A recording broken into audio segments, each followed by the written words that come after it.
அனைவருக்கும் வணக்கம். என் தாய் தந்தை, என் குருநாதர் திருப்பூர் ஜி.கே. ஐயா மற்ற குருமார்களின் பொற்பாதங்களை வணங்கி இந்த உரையை ஆற்றுகிறேன்.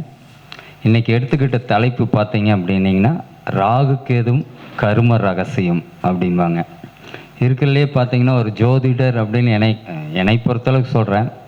ராகு கேதுக்கும் சந்திரனத்துக்கு பலன் மட்டும் ஒரு ஜோதிடர் கரெக்டாக சொல்லிட்டாங்கன்னா விரலுட்டு எண்ணக்கூடிய ஜோதிடர்கள் அவர் ஒருவர்.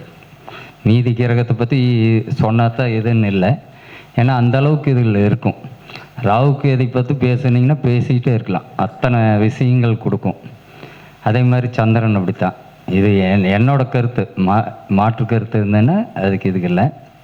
அதனால் பார்த்திங்கன்னா ராகு கேது அப்படின்னம்னா நம்ம நிறையா சொல்கிறோம். ராகுனா கெட்டது இப்படியே இருக்குது, கெட்டதும் இருக்குது நன்மையும் இருக்குது. எல்லா கிரகத்துலையும் கெட்டது இருக்குது, நன்மை தீமை ரெண்டுமே கலந்து இருக்குது. அந்தந்த ஜாதகத்துக்கு அந்த கிரகங்களோட இது வேறுபடும். அதனால் இப்போ சிம்பிளாக சொல்கிறேன். ராகு கேது அப்படின்னு அப்புறம் இன்னொன்று ஐயா சொன்னாங்க இந்த பரிகாரம்னு. ரெண்டாவது இப்போ பார்த்தீங்கன்னா இன்னும் கொஞ்சம் நாளில் எப்படி போகும்னா, ஜோதிட நிலையங்கிறத பரிகார நிலையங்கன்னு போர்டு வச்சுருவாங்கன்னு நினைக்கிறேன். இப்போ அப்படித்தான் கூட்டிகிட்டு போயிட்டுருக்குறாங்க. அது பேர் வேணால் எப்படியோ மாற்றி மாற்றி வச்சுக்கிறாங்க. பரிகாரம் நிலையம் அப்படின்னு மாறிடும், இல்லை சென்டர்னு வந்துடும், அவ்வளோதான். அப்புறம் இங்கே இப்போது காசி வரைக்கும் போயாச்சு. உன்னை அடுத்து இமயமலை, மலேசியா இந்த மாதிரியெல்லாம் இருக்குது. அது ஒன்று எப்போ ஆரம்பிக்கிறாங்கன்னு தெரியல. சரி, நம்ம சப்ஜெக்டுக்குள்ளே போய்க்கலாம். இப்போ பார்த்தீங்க அப்படின்னா ராகு கேது நம்ம உங்கள் ஜாதகத்துக்குள்ளே பிறந்த ஜாதகத்துக்குள்ளே ராகு கேது ஏதோ ஒரு லக்னத்துலேருந்து ஏதோ ஒரு பாவத்தில் இருக்கும். அது எந்த பாவம்னு பார்த்துக்குங்க. லக்னம் தான் கணக்கு.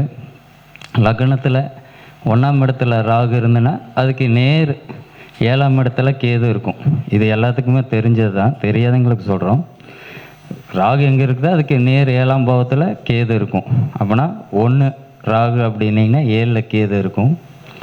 1ஆம் இடத்துல ராகு இருக்குது, 7ஆம் இடத்துல கேது இருக்குது அப்படின்னா நம்மளுக்கு என்ன சொல்ல வருது அப்படின்னிங்கன்னா, கர்மா அப்படிங்கிற வார்த்தையை எப்படின்னா சொல்ல வருது அப்படின்னு பார்த்தீங்கன்னா, தலகணம் இருக்கக்கூடாது அப்படிங்கிறது சொல்லுது. புரியுதுங்களா?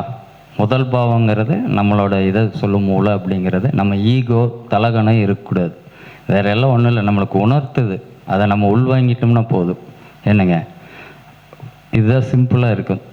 அதே மாதிரி தனித்துவத்தை நம்ம அதிகரிக்கிறதுக்கு முயற்சி பண்ணி ஆகணும். ராகு இருக்கிற பாவம் சிம்பிளாக ஒன்று சொல்லிடுறேன். ராகுனா விதை, கேதுனா விளைச்சல். என்னங்க, இதுதான் இதை மொத்தம் இந்த சப்ஜெக்டினோட மொத்தம் இது. ராகுனா விதை. அப்படின்னா விதைனா நம்ம தான் அது பாடுபடணும், வளர்த்தணும் அப்படிங்கிறது அர்த்தம்.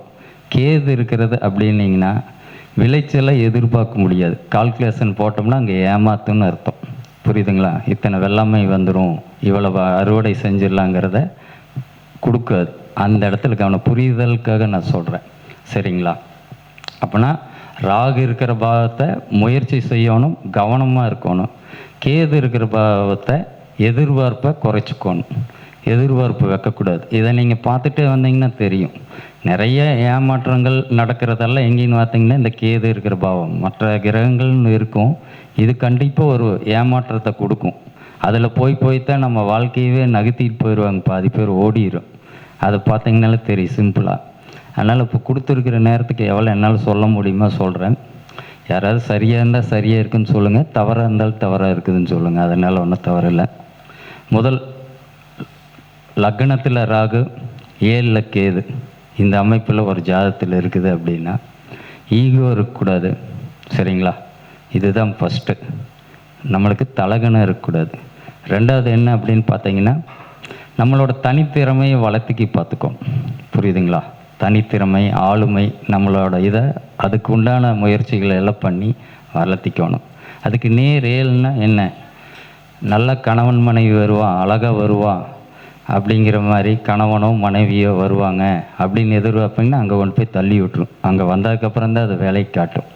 அந்த எதிர்பார்ப்பு இல்லாமல் நியாயமான ஒரு இதை பார்த்துட்டு போனீங்கன்னா போதும் நம்ம. சரிங்களா? அந்த மாதிரி தான் இருக்கணும் ஏழுங்கும்போது. அதே மாதிரி கூட்டாளிகள் அப்படித்தான். அவங்ககிட்டையுமே அந்த உறவை ஞாபகம் வச்சுக்கிட்டிங்கன்னா போதும். உறவுகிட்ட கவனமாக இருக்கிறவக்க கவனமாக இருக்கணும், எதிர்பார்ப்பை குறைச்சிக்கிட்டோம்னா இருந்தாலும் போதும். ஆனால் திருமணம், கூட்டாளி, சமுதாயம், இதில் எல்லாம் என்னென்னா சமுதாயம் அங்கே இருக்கணும், ஒருத்தர் வரேன்னா நம்மளுக்கு வணக்கம் வைக்கல அப்படிம்பாங்க. அதெல்லாம் கிடைக்காது. கேது இருக்கிறீங்க எதிர்பார்த்தாங்கன்னா போய் கண்டிப்பாக இதாக தான் இருக்கும். யாரும் என்னை மதிக்கலை அப்படிம்பாங்க. அதை எதிர்பார்க்காம அவர் பாட்டு போயிட்டு இருந்தாருன்னா மேலே போயிட்டே இருக்கலாம். நிறைய சொல்லுவாங்க, நான் போனேன் யாரும் என்னை மதிக்கலை கவனிக்கலை அப்படிம்பாங்க. அதெல்லாம் பார்த்துட்டே இருங்க, அந்த மாதிரி இருக்கும். அதே மாதிரி 2ல் ராகு, 8ல் கேது. எனக்கு தெரிஞ்சு ஒன்றும் நிறைய தெரியல. இதில் தான் நிறைய ஜோசியர் உள்ள இருப்பானுங்களான்னு தெரியல. ஏன்னா பொய் பேசக்கூடாது. பேசுகிறதே பொய்யாத்தான் இருக்கும். எங்கே தெரியாமல் போய் இப்படின்ட்டிங்கன்னா போதும். இப்போ நானே பேசுகிற 2ல் இப்படி இருக்குதுங்கிறாங்க, 8ல் 7ல் கேது இருக்குது, நான் எதிர்பார்க்குற மாதிரி மனைவி இல்லை அப்படின்ட்டிங்கன்னா உடனே இந்த பரிகாரத்துக்கு போயிடுன்ட்டுருவாங்க. புரியுதுங்களா? அவங்கள்ட்ட பேச டிசைனாக பொய் பேசுகிறதாருன்னா இதுதான். ஆனால் பொய் பேசாமையெல்லாம் கடந்து போக முடியாது. புரியுதுங்களா? இப்போ எனவே எடுத்துக்கங்க, பொய் பேசுவீங்கன்னா இப்போ யாராவது வந்து இப்போ ஒரு கண்டம் இருக்குது இறந்துருவான்னு கேட்டால் நம்ம ஆமான்னு சொல்லிடக்கூடாது பட்டுன்னு. இல்லைங்க இன்னும் கொஞ்சம் நாளைக்கு இருப்பீங்கன்னு தான் சொல்லிவிடணும். புரியுதுங்களா? அது பொய் தான். அந்த பேசுகிறதுக்கு தகுந்த மாதிரி பேசலாம். இப்படித்தான் போகும். அப்போனா அதை சொல்கிற ஒரு உதாரணத்துக்கு வாக்குறுதியில் கவனமாக இருக்கணும். இப்போ நீங்கள் கொடுத்தல் வாங்கல் இதில் எல்லாம் இருக்குது அப்படின்னா கவனமாக இருக்கணும். ராகு இருக்கிறீங்க அப்படின்னு இந்த டைம் கொடுக்குற அப்படின்னிங்கன்னா 1க்கு 10 தடவை வந்து யோசிச்சுட்டு கொடுக்கணும். இப்போ தொழில் செய்கிறீங்களா இருந்தால் ஒரு பணம் கொடுப்பீங்க. இந்த மாதிரி இருக்கிறது. பேச்சு அப்படித்தான், கவனமாக பேசணும். வார்த்தைகளை கவனமாக பேசணும். சரிங்களா? அதே எங்கள் குருநாதர் அடிக்கடி சொல்லுவார், ஒரு வார்த்தை வெல்லும், ஒரு வார்த்தை கொல்லும் அப்படிம்பார். சிம்பிளாக சொல்லுவார். அப்படின்னா அந்த வார்த்தைக்கு அவ்வளோ மதிப்பு இருக்குது அப்படின்னு அர்த்தம். புரியுதுங்களா? இப்போ என்னையவே சொல்லுவார், நீ வாட்டு போய் பேசிட்டு வர வேண்டியது என்ன, ஏன் அவனை சொல்கிறேன்பாங்க. இருந்தாலும் நம்மளுக்கு அது அப்படி போயிட்டுருக்குது. என்னங்க பரிகாரம். இந்த பரிகாரங்கிறது எப்படி தெரியுங்களா? சுகருக்கு மாத்திரை சாப்பிட்ற மாதிரி. ஒருத்தர் சுகர் வந்து மாத்திரை எடுத்துட்டானா யாராவது நீங்கள் பார்த்துட்டு இருந்தால் எனக்கு சொல்லுங்கள், மாத்திரை சாப்பிட்டு சுகர் சரியாயிருச்சான்னு. அப்படின்னா கல்யாணம் ஆகலைன்னா பரிகாரம், தொழில் அமையலைன்னா கல்யாணம் பரிகாரம், வேலை கிடைக்கலின்னா பரிகாரம், வெளிநாடு ஓலினா பரிகாரம். எங்கேயாவது ஜோதிடத்தில் சொல்லியிருக்குதா? பரிகாரம் பண்ணித்தான் அதை அடைய முடியும்னு ஏதாவது புக்லேயோ இல்லை ஏதாவது குருநாதர்கள் சொல்லி கொடுத்துட்டு போயிருக்கிறாங்களா? ஒன்று அடைய முடியலைன்னா பரிகாரம் பண்ணி அடைஞ்சிக்குங்க, அதை கொண்டு வந்துடலாம் அப்படின்னு. அப்படியெல்லாம் இல்லை. புரியுதுங்களா? சமநிலைப்படுத்துகிறோம், அது பிரீத்தி பண்ணுறோம் அப்படின்னு தான் அர்த்தம். அதுக்கு நிறைய பேர் வச்சுட்டாங்க. இப்போ டிசைனாக பேர் சொல்கிறாங்க, பரவாயில்ல. 2ஆம் இடத்துல இருந்துன்னா நம்ம வாக்கில் இதாக இருக்குதுன்னு கவனமாக இருக்கணும். கமிட்மெண்ட்டில் கவனமாக இருக்கணும். குடும்ப உறுப்பினர்கள் அனைவருமே நம்மளை வந்து ஆதரிப்பாங்க, நம்மளுக்கு சப்போர்ட் பண்ணுவாங்கன்னு இருக்கக்கூடாது. நம்ம வாட்டுக்கு நம்ம வேலையை செஞ்சிட்ருக்கணும். இப்போ ஒரு கூட்டு குடும்பமாக இருப்பாங்க, மொத்த ஃபேமிலியும் நம்மளுக்கு சப்போர்ட் பண்ணுமான்னா இந்த ராகு இருக்கிறவங்களும் பண்ணாது. 8ஆம் இடத்துல கேது இருக்குது அப்படின்னு சொன்னீங்கன்னா உடல் நலத்தில் கவனம் செலுத்திக்கிட்டே இருக்கணும். புரியுதுங்களா? ஒன்று. அப்புறம் ஏதாவது தாத்தன் சொத்து வரும், பாட்டி சொத்து வரும், அந்த பணம் வரும், இந்த பணம் வரும் அப்படின்னு நினச்சி கற்பனையிலே ஓட்டிகிட்டு இருக்கக்கூடாது. வருதுன்னு அமைப்பு இருந்தாலும் நம்ம வாட்டுக்கு நம்ம செயலை செஞ்சுட்டு போகணும். என்னென்னா இங்கே எல்லாம் தான் நம்மளை கொண்டு போய் சிக்க வச்சிரும், ஏமாற்றி போடும். 3ல் ராகு, 9ல் கேது. 3ல் ராகு அப்படின்னா முயற்சி, கண்மூடித்தனமாக இறங்குவாங்க. வந்தால் பார்த்துக்கலாம், வரப்போ பார்த்துக்கலாம் அப்படிம்பாங்க. அப்படியெல்லாம் இல்லை. முயற்சி நல்லா பண்ணி தெளிவாக முடிவு எடுக்கணும், சுயமாக முடிவு எடுக்கணும். புரியுதுங்களா? அடுத்து இங்கே ஆலோசனை கேட்கலாம், ஆனால் முடிவு எடுக்கிறது நம்ம தான் எடுக்கணும். என்ன குருட்டுத்தனமாக போய் உழுகுறான்னு சொல்கிறேன் பாருங்க, அது மாதிரி குருட்டு தைரியம் அந்த மாதிரியெல்லாம் இருக்கும். அந்த மாதிரி தான் கொண்டு போய் சிக்க வைக்கும். அந்த இடத்துல கவனமாக இருக்கணும். அப்புறம் இப்போ நான் சொல்கிற பாவங்களெல்லாம் உறவுகள் அதுக்கு தகுந்த மாதிரி தான் போகும். உறவுகள் நீங்கள் சேர்த்திக்கிங்க. சரிங்களா? 2னா குடும்பம், 3னா இளைய சகோதரம், அந்த மாதிரி இருக்கிறத நீங்கள் இது பண்ணிக்கணும். அதே மாதிரி 9ல் கேது அப்படின்னு சொன்னால் தந்தை உதவுவார், தந்தை சொத்து தருவார், தந்தை நம்மளுக்கு இது பண்ணுவாருங்கிறதெல்லாம் எதிர்பார்க்கக்கூடாது. அவர் நம்ம வாட்டுக்கு நம்ம கடமையை பண்ணிகிட்ருக்கணும். அப்படித்தான் இருக்கும். சரிங்களா? அதே மாதிரி நம்ம இந்த மாதிரி ஜோதிட துறையிலெல்லாம் இருக்கிறீங்க அப்படின்னா குருநாதர்கிட்ட மதிப்பு இருக்கணும். புரிஞ்சுக்குங்க. ஏன்னா 9ங்கிறது அதான் வரும். அந்த மாதிரி இருக்கும்.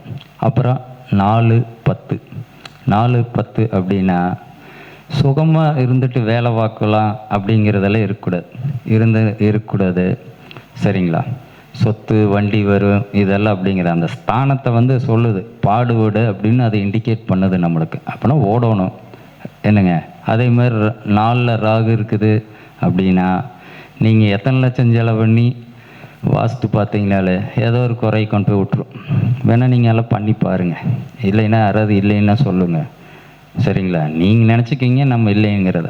அது வேலை செய்யும். அப்போனா ஏதோ ஒரு குறையோடு தான் கட்ட முடியும்னு நினச்சிட்டு அதில் போய் தேவையில்லாத காசை போட்டுக்கிட்டு முடக்க வேண்டாம்னு நான் சொல்ல வரேன்.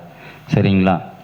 ஏதோ ஒரு குறையை கொடுக்காம 4ல் ராகு இருக்கிறீங்க, அவி வேரில் இடங்களோ வீடாக இருந்து வீடு கட்டாமனாலும் ஒரு குறையினாலும் இருக்கும்.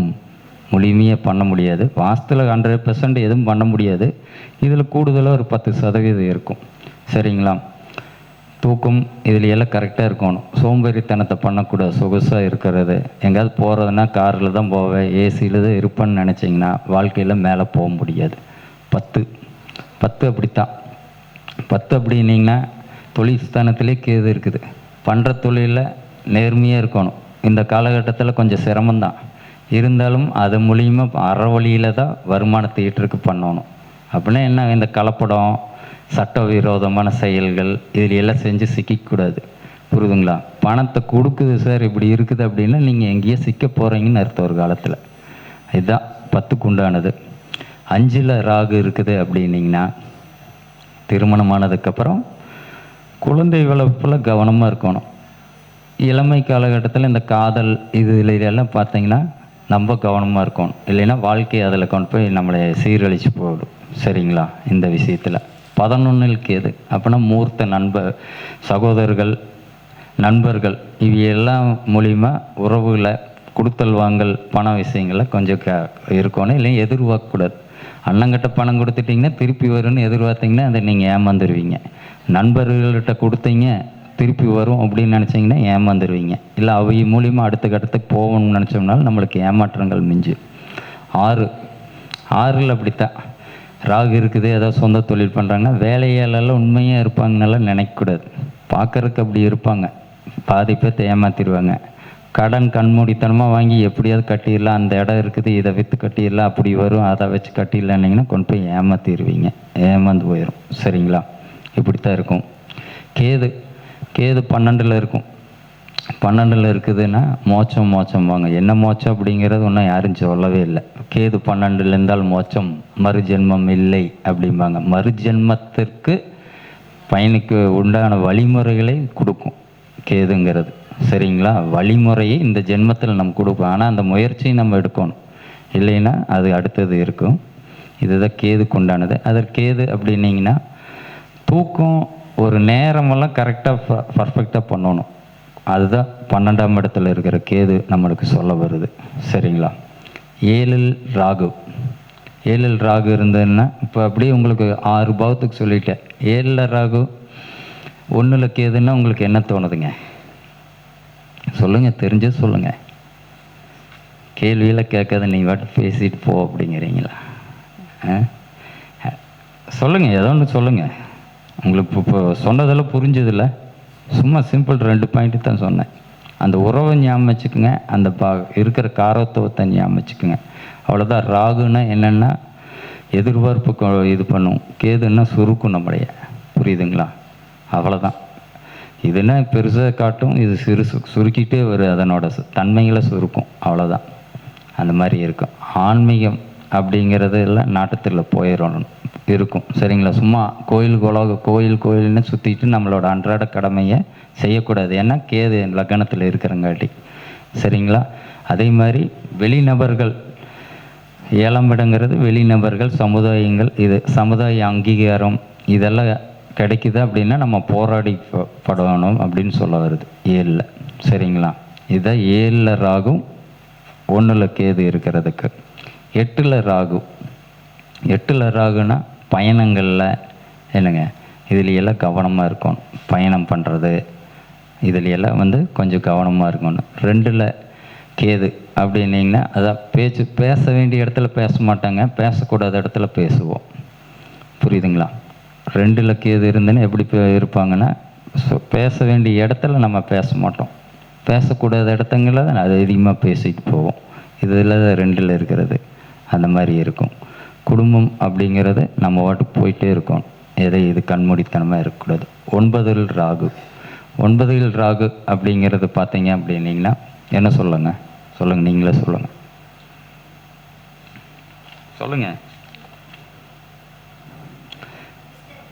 பிஸ்கட்டுங்களா? ஆஹா, இங்கே தடை இது எதுவுமே நான் சொல்லலை. 9ன்னா பித்ருங்க. பித்ரு கருமாக்கள், பித்ரு காரியங்கள், திதி தர்ப்பணங்களை நம்ம தொடர்ந்து செய்யணும்னு அந்த ராகு சொல்லுது.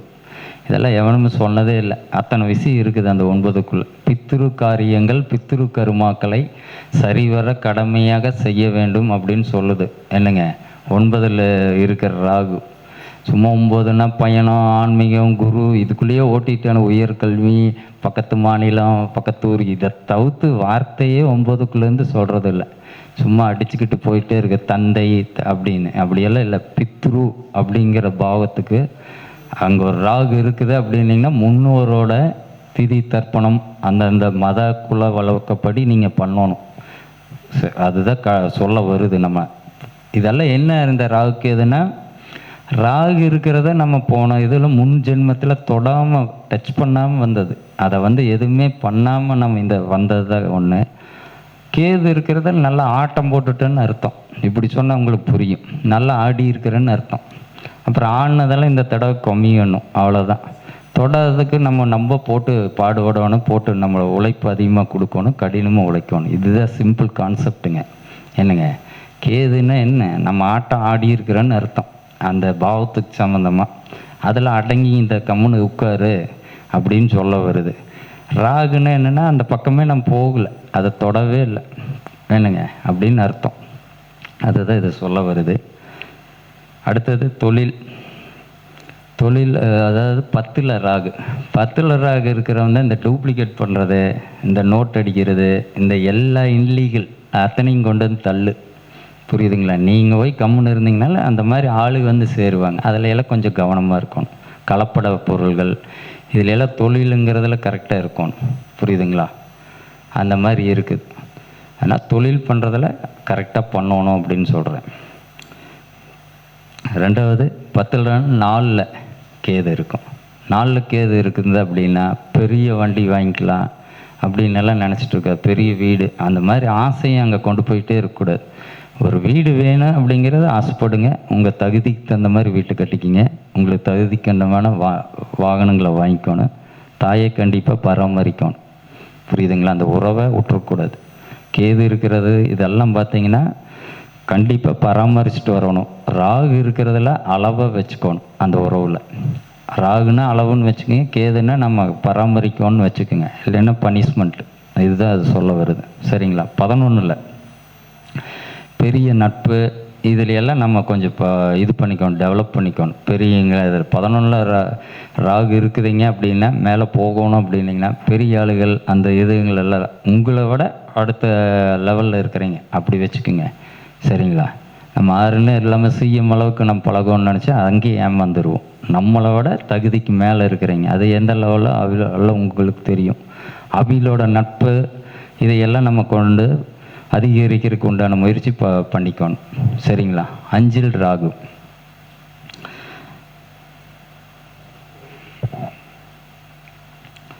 5ல் ராகு அப்படின்னா என்ன அப்படின்னீங்கன்னா அதான் 5ல் கேது. 5ல் கேது அப்படின்னீங்கன்னா இப்போ இளவட்டத்துக்கு சொல்கிறேன். லவ் பண்ணுறவன் காதலி கேட்பான்னா கேட்க மாட்டான். புரிஞ்சுங்களா? கல்யாணம் பண்ணுற வரைக்கும் இருக்கும், அதுக்கு மேலே கேட்காது. புரியுதுங்களா? சரி நான் காதல் திருமணமெல்லாம் இல்லை அப்படிங்கிற போகிறீங்க என்னென்னா குழந்தைங்க நம்ம சொல் பேச்சு கேட்குமான்னு கேட்காது. அப்படின்னா அந்த இடத்துல நம்ம கரெக்டாக பார்த்து வளர்த்துக்கணும் அப்படின்னு சொல்ல வரேன். 5ல் கேது. சரிங்களா? 12ல் ராகு. 6ல் கேது. 12ல் ராகு 6ல் கேது என்ன சொல்லங்க சொல்லுங்க.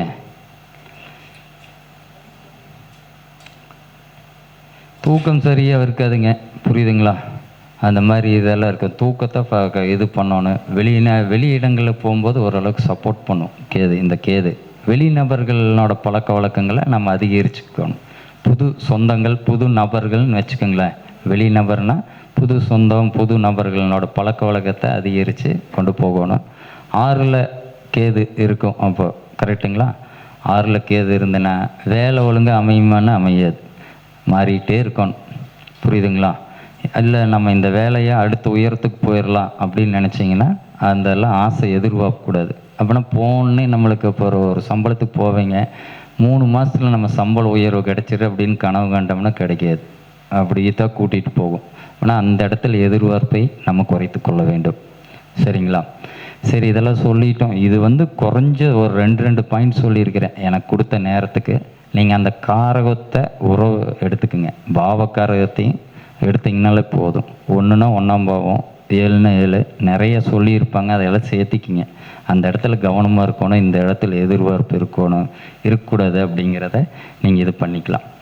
சரி, அப்படி இருக்குது அப்படின்னா இதை சொல்லியாச்சு. இதுக்கு ஒரு தீர்வு சொல்லணும், கரெக்டுங்களா? என்னை பொறுத்தளவுக்கு பரிகாரங்களில் 2 நிறைய குழப்பிக்கிறாங்க. பரிகாரம்னா போய் சாமி கும்பிட்றதே பரிகாரம் நிறைய பேர் நினச்சிக்கிறான். அப்படியெல்லாம் இல்லை, புரியுதுங்களா?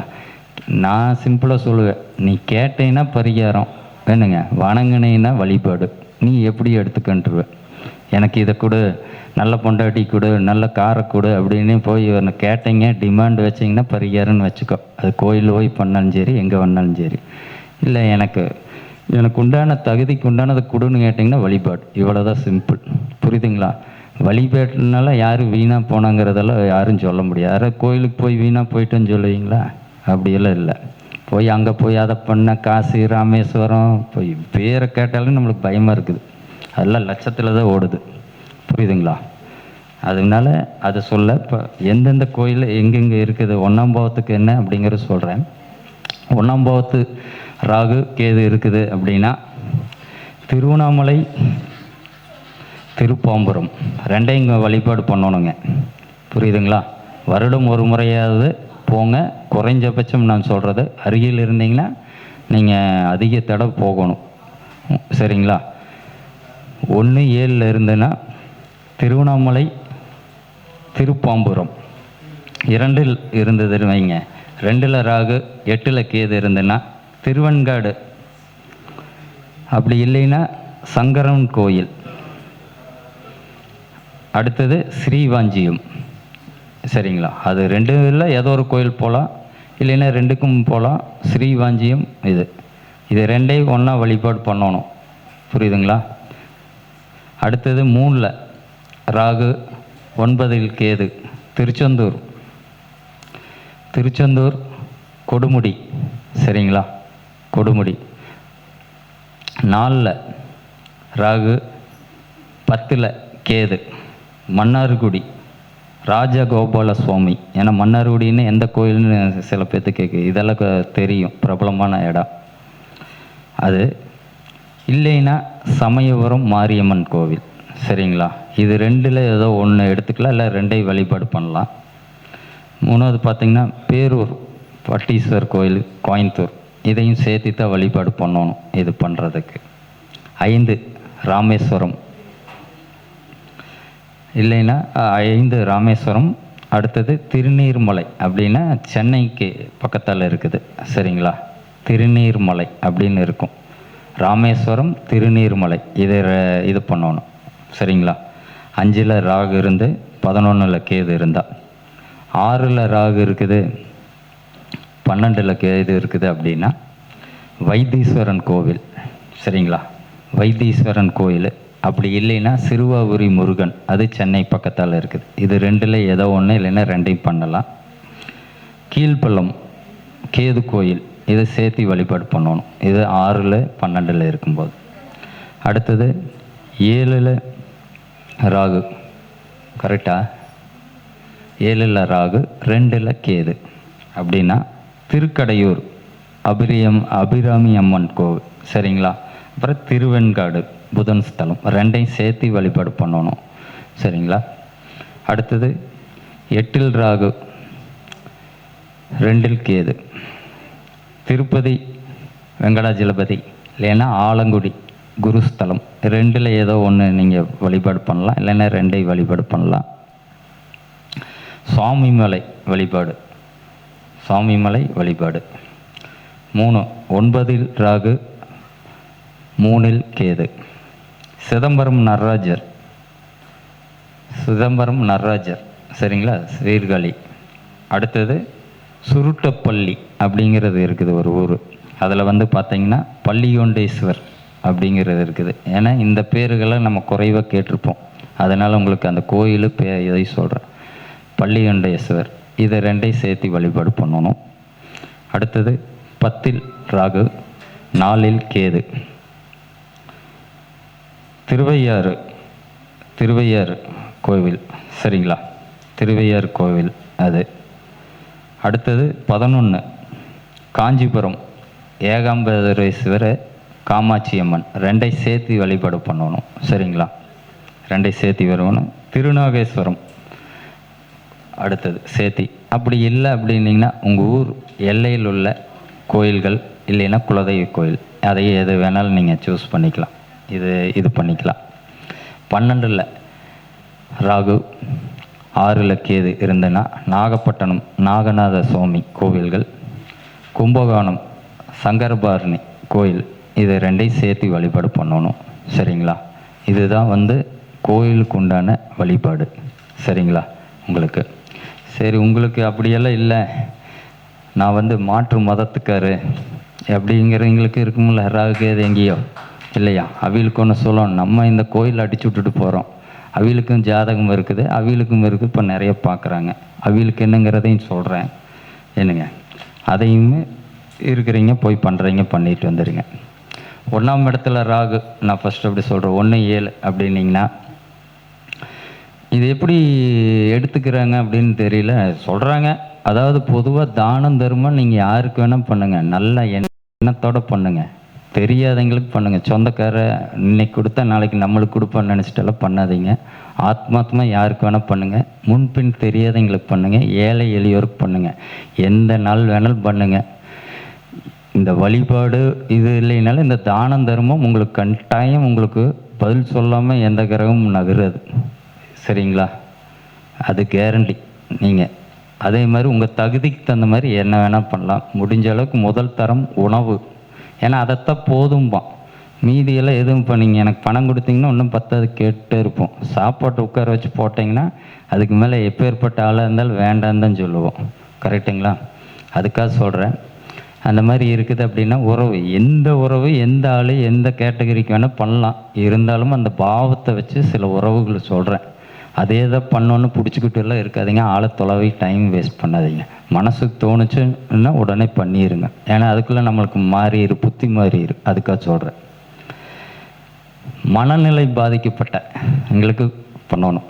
1 7 1 ராகு 7 கேது இருக்கிறவங்களுக்கு மனநிலை பாதிக்கப்பட்டீங்க அப்படின்னா அவியலவே தொலைவீட்டெல்லாம் இருக்கோன்னு இல்லை, அந்த பாவத்தை வச்சு உங்களுக்கு அந்த உறவை ஒன்று சொல்கிற ஒரு ஆள் காட்டுறேன். இருந்தால் பண்ணுங்க, இல்லைன்னா நீங்கள் யாருக்கு வேணாலும் பண்ணுங்கள். மனசார பண்ணணும், ஆத்மாத்மா பண்ணணும், அங்கே தான் முக்கியம். அப்படி இல்லை அப்படின்னீங்கன்னா எப்படி எடுக்கிறாங்க, இங்கே தான் இந்த இது சும்மா சொல்கிறாங்க, தலையாக சுமை தூக்கும் நபர்களுக்கு பண்ணுங்க அப்படிங்கிறாங்க. இவ தலை வச்சு அந்த ஆளை கொண்டு வர்றாங்க. இதுதான் இப்போ இவ கண்டுபிடிச்ச ஆராய்ச்சி, வேற எல்லாம் ஒன்றும் இல்லை. சுமை தூக்கும் தலை பண்ணு அப்படின்னு புரியுது உங்களுக்கு. ஒன்றுன்னா தலையாமா சுமை தூக்குற தொழிலாளர்களுக்கு பண்ணுங்கிறாங்க. யாருக்கு வேணால் பண்ணுங்க, அவங்களுக்கு பண்ணாலும் பண்ணுங்க. என்ன நான் சொல்கிறேன், எப்படியெல்லாம் உங்களுக்கு கொண்டு வர்றாங்கன்னு தெரிஞ்சிச்சுன்னா சொல்கிறது புரிஞ்சிரும்ல, அதுக்காக சொல்கிறேன். 2வது என்ன பண்ணலாம் அப்படின்னீங்கன்னா துணி இல்லைன்னா வஸ்திரம், இது சரிங்களா. சாரி, துணி வஸ்திரம் இல்லை, 1 அன்னதானம் வஸ்திரம், அன்னதானம் பிரதானம் சரிங்களா. முதல்ல அதுதான். அதனால் அதில் எது உங்களுக்கு சக்திக்கு ஊட்டப்பட்டதோ அது பண்ணுங்க சரிங்களா. 2ன்னா எப்படி கொண்டு போகிறாங்கன்னு பார்த்துக்குங்க. சொல்லுங்க, நீங்கள் அதை யோசிச்சிங்கன்னா போதும். 2ன்னா என்ன, இவ சொல்கிற எங்கே உருட்டுறாங்கிறத உங்களுக்கு சொல்கிறேன், அது தெரிஞ்சுக்கணும்ல. அந்த லாஜிக் தெரிஞ்சிச்சுன்னா நீங்கள் தெரிஞ்சுக்கிங்க எப்படி எல்லாம் பில்டப் பண்ணுறாங்கன்னு. 2ன்னா முகம், கண், மூக்கு, காது. கண்ணு தெரியாதாள், காது கேட்காதாள், வாய் பேசாதாள், அவிழுக்கு கொடு அப்படிங்கிறாங்க. பயங்கர ஆராய்ச்சி, உண்மையாலுமே பாராட்டக்கூடிய விஷயம். பார்த்துக்குங்க, கொடுங்க, தப்பு இல்லை. நான் தான் சொல்லிடு, எந்த இதுக்கு வேணாலும் கொடுக்கலாம்.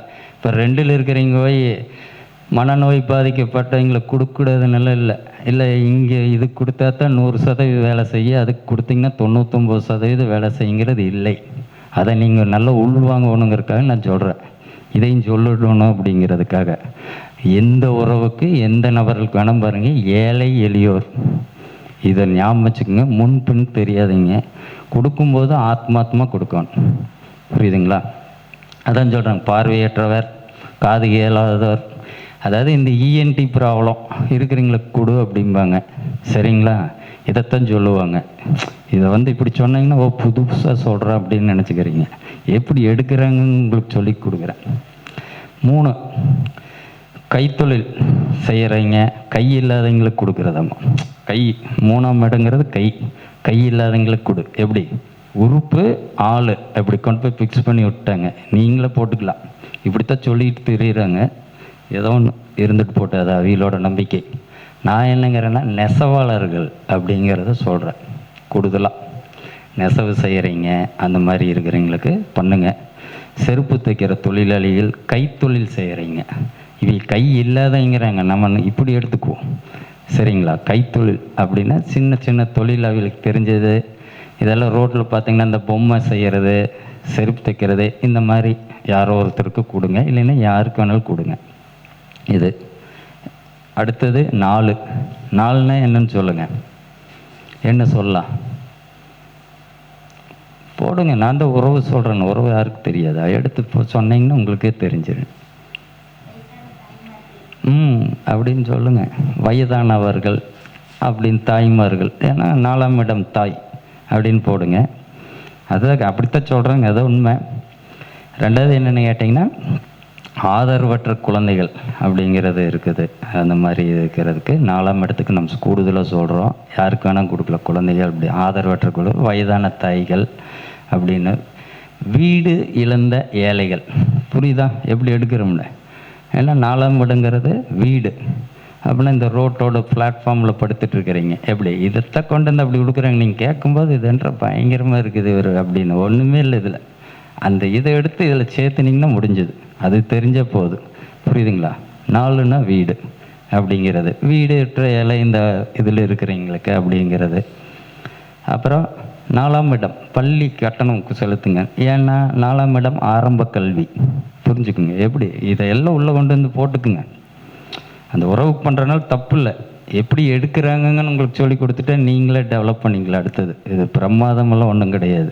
புரியுதுங்களா? 4ஆம் இடம் ஆரம்ப கல்வி அப்படின்னு இருக்குது. ஜோதிடத்தில் சொல்கிறோம்ல, ஏதோ ஸ்கூல் பசங்க இப்போ ஃபீஸ் கட்ட முடியாமல், ஏதோ துணிமணி வாங்க முடியாமல் இருக்கிறீங்கன்னா அவங்களுக்கு உதவுங்கள். சரிங்களா? இதுதான் அந்த உறவு முடிச்சுக்கிறோம். அடுத்தது 5ன்னா சொல்லுங்கள், என்ன சொல்லலாங்க? குழந்தைகள் அப்படின்னா அனாதை குழந்தைகள், அனாதை ஆசிரமங்கள், காப்பகங்கள். புரியுதா? காப்பகங்கள் அப்படின்னு போட்டு அதுக்கு பண்ணு அப்படிங்கிறத கொடுக்குறாங்க. அதுதான் அப்படி சொல்கிறாங்க. சரிங்களா? குழந்தைகளுக்கு என்ன வேணாலும் கொடுங்க, நம்ம விஷயம். எந்த பாவத்தில் இருந்தாலும் குழந்தைகளுக்கெல்லாம் கொடுக்குறத நம்ம இதுதான் கொடுத்துட்டே இருக்கலாம். நம்மளால் முடிஞ்ச சிம்பிளாக முடிஞ்சிடும், 5-10 பண்ணிடலாம். மற்றதெல்லாம் கொஞ்சம் செலவாகும். அதனால் டாய்ஸ், பொம்மை, ஸ்வீட்டு ஏதோ அதுக்கு பிடிக்கிறத பார்த்து அதுக்கு பார்த்து பண்ணி கொடுத்துருங்க. 6ன்னு என்ன சொல்லுங்க? நோய். நோயாளிகள், அரசு பொது மருத்துவமனை நோயாளிகள் அப்படின்னு போட்டுக்குங்க. அப்படித்தான். இது ஒரு பெரிய இதெல்லாம் பெரிய கம்பு சூத்திரமே இல்லை. இப்படி வச்சுட்டு பேசுகிறாங்க. அவையளவுக்கு என்னால் பேச தெரியாது, அதனால் நான் சிம்பிளாக சொல்லிட்டு போகிறேன். என்ன அந்த ஒரு வார்த்தை வச்சு அடிச்சுட்டு போகிறாங்க ஒரு நாளை. இப்படி பண்ணுங்கள், அவர்களுக்கு பண்ணுங்கள், அவருக்கு தான் நோய் வருமா, மீதியாளுக்கு வராதா? அதுதான். அப்போனா அரசு பொது மருத்துவமனையில் ஏழை எளியோர்கள் தான் அதிகமாக இருப்போம். அதனால அதை சொல்கிறேன் நான். புரியுதுங்களா? கரெக்டாக இருக்கிறனதுக்கு அங்கே போகிறான், போக மாட்டான்.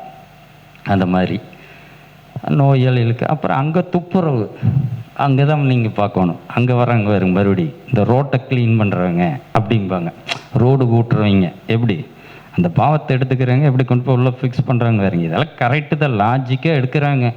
உங்களுக்கு அது புதுசாக எதோ கேட்குற மாதிரி, ஓ பயங்கரமாக கண்டுபிடிச்சி சொல்கிறாருங்கிற மாதிரி நீங்கள் நினச்சிக்கிறீங்க. இல்லைன்னா உங்களுக்கு ஆமான்னா நீங்களும் எனக்கு கை தட்டிக்கிங்க. சரியா? இதில் ஒன்றும் பெரிய விஷயம்லாம் சொல்ல, துப்புரவு ரோடு கூட்டுறவங்களுக்கு எடுத்து கொடுங்கள், ஏதாவது வாங்கி கொடுங்கள் அப்படிங்கிற கொடுங்க. நானும் தான் அதைத்தான் சொல்கிறேன். அடுத்தது 7. அதே மாதிரி 6ல் ஒன்றான்னு இருக்குது, செவியர். கரெக்டுங்களா? நர்ஸ். அப்படி சொன்னால் தான் புரியும். செவிலியர்னா யாருக்கு புரியாது என்ற புதுசு ஒரு இதில் சொல்கிறாங்க. அந்த மாதிரி அப்புறம் அந்த ஆயா அப்படிம்பாங்கள, அந்த மாதிரி இருக்குது. இப்போ அதுக்கு என்ன சொல்கிறது? ஸ்லீப்பர்ஸா? ஸ்லீப்பர்ஸ். அது அப்படி சொன்னால் தான் நம்மளுக்கெல்லாம் இப்போ புரியுது. அப்படி சொன்னால் எனக்கு புரிய மாட்டேங்குது. அதை அவியலுக்கும் கொடுங்கங்கிறேன். ஏன்னா அவையெல்லாம் அதுக்குள்ளே வராங்க, அந்த பாவத்துக்குள்ளே. 7 ஏழை. இங்கே இங்கே என்ன பண்ணலாம்? திருமணங்க அப்படிங்கிறத அந்த ஓடி போகிறவங்களுக்கெல்லாம் உதவலாம் அப்படின்னு எடுக்கக்கூடாது. அங்கே அதை சொல்கிறேன், நம்ம ஹெல்ப் பண்ணலாம் அப்படிங்கிறது அப்படியெல்லாம் பண்ணிடாதீங்க. அது மாதிரி ஏழை எளிய ஏதாவது உங்களுக்கு தெரிஞ்சு இருக்கிறீங்க அப்படின்னு உங்கள்கிட்ட வேலை செய்கிறீங்க, இல்லை பக்கத்தில் இருக்கிறவங்களுக்கு சீர்வரிசைகள் ஏதாவது உங்களால் முடிஞ்சது ஏதோ ஒன்று வாங்கி கொடுங்க. சரிங்களா? அந்த திருமணம் சம்மந்தமான சீர்வரிசைகள் ஏதாவது பண்ணுங்கள். சரிங்களா? அந்த மாதிரி பண்ணுங்கள். ஆதரவற்ற ஏதோ பெண்கள் எல்லாம் இருப்பாங்க, சிங்கிள் பேரண்ட்டு, அந்த மாதிரியெல்லாம் இருந்தால் ஏதோ அவிகளுக்கு பொருளாதாரத்துக்கு ஏதோ இந்த தையல் மிஷின் வாங்கி கொடுக்கறது, அந்த மாதிரி ஏதோ சின்ன சின்ன அவிகளுக்கு வாழ்வாதாரத்துக்கு உண்டான பொருட்களை கொடுங்க. அடுத்தது 8 அப்படின்னிங்கன்னா தூய்மை பணியாளர்கள் அப்படிங்கிறது இருக்குது. இதெல்லாம் என்ன அப்படின்னீங்க, 8க்கு என்ன சொல்லலாம்? அங்கே ஒரு பணியாளர்கள் வந்துட்டாங்க, இங்கே ஒன்று வந்துட்டாங்க, எப்படி சொல்லுவீங்க அப்படின்னா சொல்லுங்கள். அதாவது இந்த சாக்கடையெல்லாம் அல்றாங்களே, அங்கே போகிறாங்க பாருங்க எப்படின்னு, அதுக்கு எப்படி பிரிக்கிறாங்கன்னு பாருங்க. அவிலும் இதுதான், இவிலுக்கு உதவும் அப்படிங்கிறாங்க. புரியுதுங்களா நான் சொல்கிறது? இதெல்லாம் இது அவிலுக்கு உதவுங்க அப்படிங்கிறாங்க. கொடுங்க, துணிமணி எது வேணாலும் வாங்கி கொடுங்க, உணவு வாங்கி கொடுங்க, அதை பண்ணுங்க. அடுத்தது ஏதாவது விபத்தில் உறுப்பு இழந்திருப்பாங்க பாருங்க. இங்கே தான் நான் மாற்றி சொல்கிறோம். ஒன்று இழப்பாயிரு. 8ங்கிறது இழப்பு கொடுக்கும். ஏதோ கையில் காலில் அந்த செயற்கை உறுப்புகள், இல்லை 3 சக்கர வாகனங்கள், அந்த மாதிரி அவிகளுக்கு ஏதாவது கூடுதலாக பண்ணுங்க. சரிங்களா? அவியை வசதிக்கு தகுந்த மாதிரி உறுப்புகள், செயற்கை உறுப்புன்னு சொல்லுவோம், அதை இப்போ கொடுக்கலாம். நம்ம தான தர்மங்கள் இது பண்ணுங்க. எதை வேணால் கொடுக்கலாம், நான் சொல்கிறேன் இதை. சரிங்களா? 9னா 9 எங்கே கொண்டு போய் விடலாம்? ஈஸியாக எடுக்கலாமே. சொல்லுங்கள் என்னென்ன? கொஞ்சம் கஷ்டம். 9னா என்னங்க? தந்தை ஸ்தானம் கொண்டு போய் எங்கே விட்டுறோம்? முதியோர் இல்லத்தில் விட்டுறோம். புரியுதுங்களா? இப்படி விடுங்க, முதியோர் இல்லத்தில் கொண்டு போய் விட்டுட்டு வந்துடும்ல. முதியோர் இல்லத்துக்கு தானத்தை கொடுங்க அப்படிங்கிறாங்க. புரியுதா? குருநாதரை கொண்டு போய் விட முடியாது, அவர் தப்பிச்சுட்டு போயிடுவார். அங்கே தப்பிச்சுக்குவார். நீங்கள் இன்னொன்று கேட்கல, குருநாதர் 9 அவர் தப்பிச்சுக்குவார். என்னங்க?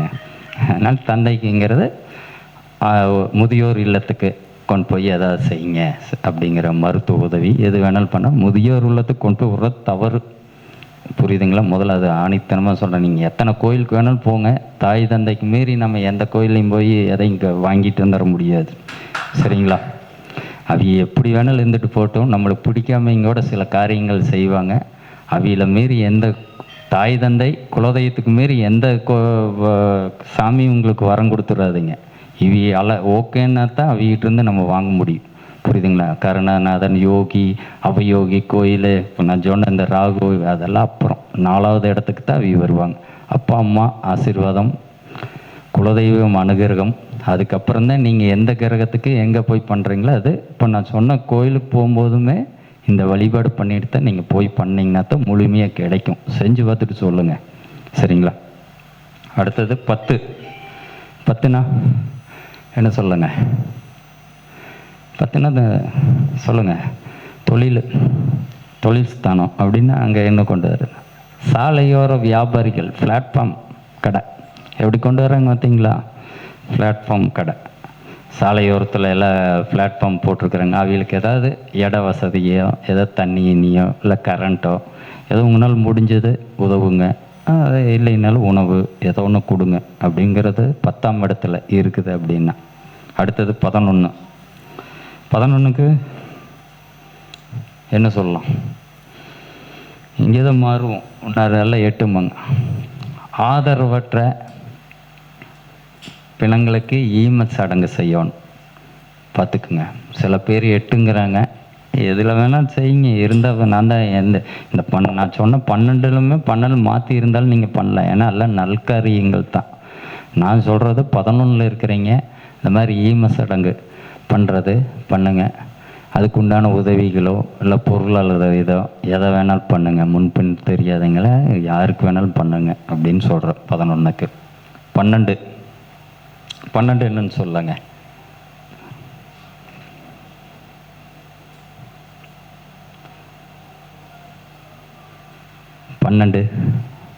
பன்னெண்டுக்கு என்ன சொல்லுவோம்?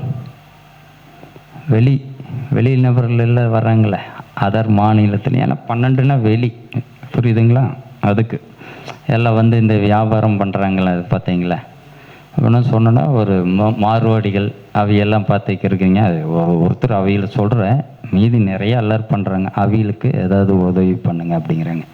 இந்த தானம் தர்மம் எல்லாம் பழிக்கணும். இந்த கோயிலுக்கு போகிறீங்க பண்ணுறங்க அப்படின்னீங்கன்னா, தர்ம வழியில் சம்பாரித்த காசுனால் பண்ணணும். அப்போனா பார்த்துக்குங்க நீங்கள், புரியுதுங்களா?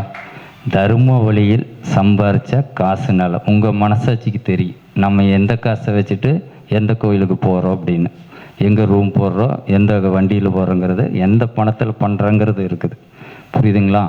அப்போனா நீங்கள் அதுக்கு தகுந்த மாதிரி பண்ணிக்கிங்க. தர்ம வழி அறவழியில் சம்பாரித்த பணத்தில் மட்டுமே பண்ணணும். இதை யார் சொல்கிறாங்களன்னா சொல்ல மாட்டாங்க. அதை எப்படி பண்ணணும்னு எவனும் போக மாட்டேன்னு சொல்கிறது இல்லை. எல்லாருமே தெரிஞ்சிருக்கு. அதனால சொல்கிறேன், இனிமேல் மாற்றிக்கிங்க. நீங்கள் ஒரு கோயிலுக்கு போய் ஒரு பரிகாரம் பண்ணுறீங்க, ஒரு வழிபாட்டுக்கு போகிறோன்னா அறவழியில் சம்பாரித்த காசில் போய் பண்ண உங்களால் எவ்வளோ பண்ண முடியுமோ அதில் பண்ணிங்கன்னா நிச்சயம் இதற்குண்டான பலன்கள் கிடைக்கும் என்று கூறிக்கொண்டு, எனக்கு இந்த வாய்ப்பை கொடுத்த ஐயா பண்டிட் பாலசுப்ரமணியம் ஐயா அவர்களுக்கும் ஈசன் ஜோதிட அறக்கட்டளை நிர்வாகிகளுக்கும் என் நெஞ்சார்ந்த நன்றியை தெரிவித்துக் கொள்கிறேன். வேறு ஏதாவது சந்தேகம் இருக்குதுங்களா? யாருக்காது?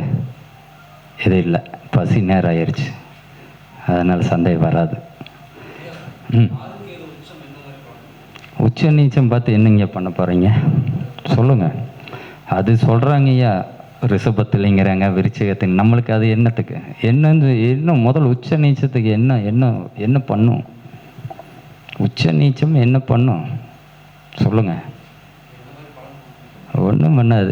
எப்படியா இருந்தாலும் அவர் வேலை செய்வாருங்கய்யா, புரியுதுங்களா? அவர் எந்த நிலையில் இருந்தாலும் சரி, அந்த கிரகம் அந்த தசாபுத்தியில் வேலை செய்ய தீரும், புரியுதுங்களா? நீசமாக இருக்குதுங்காட்டி அது பலம் இருந்துருச்சுன்னு நீங்கள் கணக்கு போட்டிங்கன்னா தோற்றுருவீங்க. உச்சமாக இருக்குன்னு தூக்கி வீசுன்னு நினச்சிங்கனாலும் தோற்றுருவீங்க. அதனோட வலிமைக்கு தகுந்த மாதிரி வீசும், புரியுதுங்களா? அது உதாரணத்துக்கு சொல்ல, நீச்சன்னா என்னால் ஒரு 10 அடி தூக்கி ஒரு பாலை வீச முடியும்னா, உச்சன்னா ஒரு 100 அடிக்கு வீசுவேன். ஆனால் வேலை தானே இல்லையா? அதை எங்கேயுமே நிறுத்தலை, கட்டாகுன்னு சொல்லல, புரியுதுங்களா? அதுதான் உச்ச நீச்சங்கிறது. எல்லாம் இது இருக்குது இல்லைங்கிறதுக்குல அது கான்செப்ட் கிடையாது. ராகு எதுக்கு உச்ச நீச்சம், ஒவ்வொரு புத்தகம் ஒவ்வொரு ஆசிரியர் ஒவ்வொரு மாதிரி சொல்கிறாங்க. என்னை பொறுத்தளவுக்கு ராகுக்கு எதுக்கு அதிக பலவான், எந்த இடத்துல நின்னாலும் அது பலம், புரியுதுங்களா? 12 பாவத்தில் எங்கே இருந்தாலும் சரி, எந்த கிரகத்துக்கூட இருந்தாலும் அது மீட் பண்ணி ஜெயிச்சிரும் ராகுக்கு எது, புரியுதுங்களா? அப்புறம் அது உச்சமாக இருந்தாலும் என்ன, நீச்சமாக இருந்தாலும் என்ன, விருச்சிகத்திலேயே இருக்குதுன்னு வச்சுக்கோங்க. நீங்கள் விருச்சிகத்தில் என்னென்ன கிரகத்தை வேணாலும் எல்லா கிரகத்தை உள்ளே ஓடுங்க, அங்கே ராகுவோ கேதுவோ இருந்தால் அதை அடிக்கும். மேலையும் அப்படித்தான் ரிஷபத்தில், சரிங்களா? ராகு கேது தவிர்த்து இருக்கிற 9 பிளானட்டில் பார்த்திங்கன்னா இதுதான் அதிக பலம். ராகுக்கு எது கீழே தான் மற்றதை போட்டு வரணும் பலத்தில். அதையும் போட்டு குழப்பிக்க வேண்டாம். நீங்கள் கேட்டதுக்காக சொல்கிறேன். உச்ச நீச்சத்தை பற்றி நம்மளுக்கு கவலை, எங்கே இருந்தாலும் அது வேலையை செய்யத்தான் போகுது, சரிங்களா? வேறு ஏதாவது கேள்வி இருக்குதுங்களா? இல்லை, சரிங்க, நன்றி. என்னோட செல்ஃபோன் நம்பர் 73 73 41 11 73 73 73 4 111 73. நன்றி.